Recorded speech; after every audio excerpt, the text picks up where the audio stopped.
Hey everyone, and welcome back to the channel. Near the grounds of the Elizabethan mansion of Littlecote House, and near the historic town of Hungerford, stands a well-preserved Roman villa above ground in England. We've seen our fair share of Roman villas around England, but Littlecote has turned out to be quite impressive and worth the journey. This villa incredibly has one of the only fully exposed Mosaic ruins, and it features the largest gatehouse ever found in a Roman villa in the UK.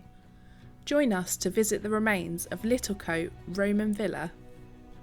As you walk down the gravel path, we're now standing at the Gatehouse. This was actually once 3 stories high, perhaps the grandest gatehouse in Roman Britain. It was built around 290 to 300 AD, and the long building to our left was thought to have been a stable block, and a similar building would have been on the north side, extending to the river.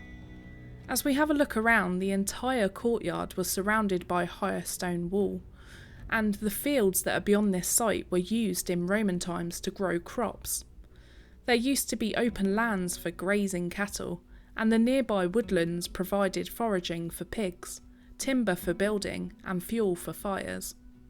There would have also been veg plots both inside and outside of the courtyard. It maintained and supplied produce all over the surrounding area. And in the mid-300s, the owner of this villa would have been thought to be amongst the wealthiest owners in Roman Britain.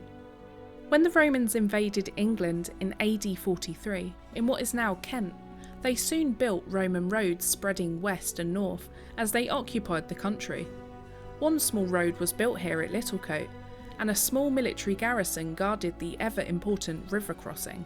At the end of the 4th century, the Roman Empire declined, and by 410 the Romans and their many armies had packed up and moved back to Rome. Most of the archaeological evidence suggests that this villa rapidly declined. Parts were demolished, building materials were robbed, and most of it fell into decay and was long forgotten about. A few timber roundhouses were established around 60 AD near the present-day covered mosaic building, when a bakery and brewery were added, and around 170 AD, the first Flintstone building was created. The villa went on to become a large farming estate, supplying the communities in the surrounding area, and it was around AD 360 that the villa covered more than 1 hectare with around 60 rooms, 3 bathhouses, several mosaic floors, and numerous hypocaustes for heating. The villa itself is said to be built in the 1st century, during the first wave of Roman settlement in Britain. The earliest building in this villa was on the South Range. It was a huge barn that was built in the early 3rd century, but around 270 AD the building was converted for residential use. You can see this by all of the internal rooms. You're able to just make out the various rooms and have a good look around where the furnace once was. To its left would have been the changing room, where the Romans would have stripped off their clothes before heading into the tepidarium, or the warm room, where the bathers would have been able to massage their scented oils that they had made before heading into the next room, which was the calidarium, or the hot room. It's here that you would sweat it out. Then onto the frigidarium, or the cold room, and finally dipping into a cold plunge bath. The bathers would finish by returning back into the changing room to re-moisturise and apply perfumes. The bathhouse would have been like a modern day health spa, a place for people to exercise, drink, gossip and relax. A 2nd century well still survives and is well preserved. This supplied the earlier villa, house and baths.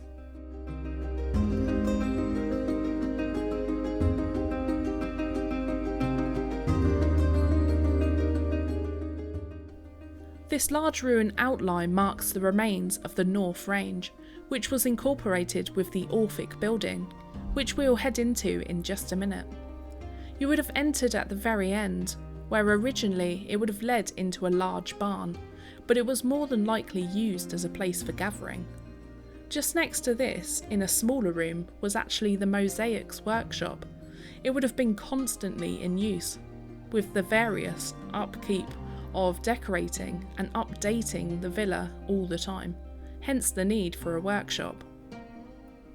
Some of the other rooms inside this large barn was a plot to store the copious amounts of wine that was brewed here. Parts of wine decanters were found during digs to back this evidence up. After exploring outside, we take a few steps into the now covered building, which was once known as the Orphic Hall. This contains one of the finest covered displays of mosaics in England. The Roman people would have walked up a few stairs into this hall and gathered up of either side to look through the arch leading to the sacrum. This remarkable hall was reminiscent of the shape to many of the later churches, especially in the Roman Eastern Empire, as a triple apse design, which looks similar to three-leaf clover. The three apses supported a central tower and windows on all sides, and it was designed to create a well of light, shining onto the mosaic below. Most of the people standing on these mosaics, perhaps praying, would have actually understood the different depictions in the mosaic patterns and the panels, although they are much less familiar with us today. The intricate and most impressive mosaic is at the top end of this building, and it's just incredible to see, all in its glory. This mosaic was firstly mentioned in 1727 by William George, who was the estate steward for Littlecote estate. It was discovered by mistake whilst digging for post holes for new fencing around a hunting lodge. Unfortunately, the owner at that time, Francis Popham, had it reburied, possibly to avoid tourism. So many people thought it was destroyed or just simply forgotten about, until it was rediscovered later in 1977. Half of the tiles had survived and were since replaced by modern terracotta tiles, which were helpfully modelled on a 1730 engraving by George in a museum at Oxford. The pattern on the mosaic is centred on a figure of Orpheus, known as the musician and priest of Apollo, the sun god, surrounded by 4 quadrants. Each quadrant is a female deity, representing one of the 4 seasons. In the 4 circles you can see Persephone with a goat, Venus with a hind, Leda with a panther, and Demeter with a bull. These animals or beasts in each of the scene have been interpreted as transformations of Bacchus, the son of Zeus, fleeing from the Titans. The entire sequence and depiction relates to not only the seasons, but also to the cycle of birth, death, and rebirth. When I was learning and reading about this, it was really interesting and so exciting. Art can be interpreted in so many wonderful ways, and I love the Roman way of telling a story through their building work.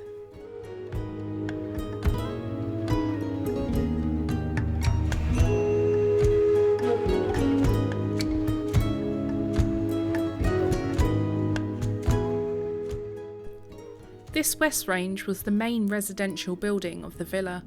It had started back in the mid-2nd century, and after several modifications, the house was largely rebuilt on a much grander scale, with 2 stories and tiled roofs, with large towers at each end with staircases. The site today shows you how the layout would have looked in AD 360. Many of the rooms would have had glazed windows, beautifully tiled floors, and coloured wall plaster, and several of the rooms would have had fine-looking mosaics and lavish underfloor heating. In front of us was one of the most important rooms of the house, the triclinium, or the main dining reception room. You can make this out by the interesting and uncommon hypercourse heating system that was made just from radiating flint stacks, rather than the more common ones made of tiles.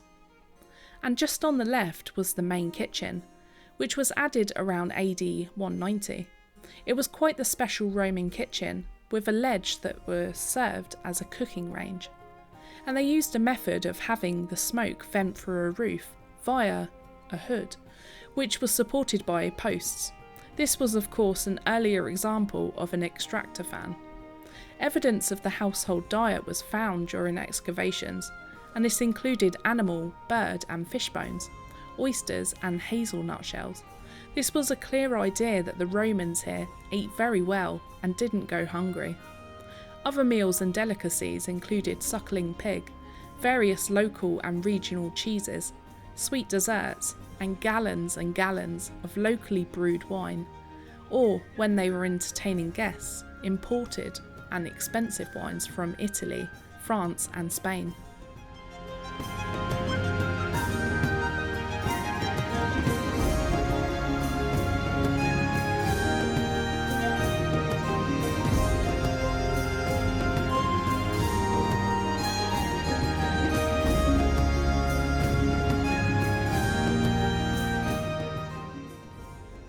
There is just so much to see, not only the fantastic remains inside the covered shelter of the Mosaic, but also the surroundings, and being able to walk amongst the Roman ruins of a site that was once busy, thriving, and full of a community of people that would have been proud of their dwellings.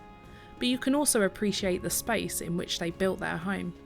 This is just another reason for people to come and visit around Wiltshire. It's got an incredible history buried within the area as well, as many other places of interest close by. So we hope you've enjoyed our visit to Littlecote, but we hope that you might have the inspiration to go and visit there for yourself. Please hit that thumbs up button if you enjoyed it. Consider supporting us on our Patreon or subscribing to the channel. We want to say a big thank you to those watching, and a big thank you to our Patreons for their support. We'll see you in the next one. Till next time.